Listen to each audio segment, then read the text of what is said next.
We've all been there. You're listening to a sermon or your favorite Christian podcast, and you hear something like... salvific status. I don't even know what that is. Substitutionary atonement. Is that a made-up word? He kept imagining God as this sort of weird, diffuse mass. It just doesn't make sense. Many of us want to learn more about God, the Bible, and theology, but the answers we get are confusing. Or we're too intimidated or embarrassed to even ask our questions in the first place. Fortunately, kids don't have that problem. You know the story of Adam and Eve? Mm-hmm. What do you think about that story? How did they not know they were naked? That's a good point. That's a very good question.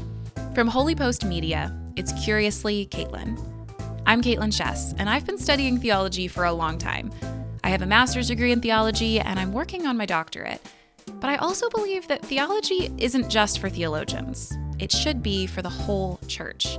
So on this weekly podcast, we will take questions from some of the littlest members of the church. How many eyes does God have? People say, God is always with you. How does he, multiply? And, why are you not able to see him? And bring on scholars to answer them in a way that actually makes sense. Okay, so this is going to get really weird for a little bit. Go for it. And sometimes those scholars need a little help. There's an instance where you see this kind of dual predication. It's like You're going to have to explain that. Curiously Kaitlyn, a podcast that makes theology make sense, is available now on Apple Podcasts and wherever else you listen to podcasts.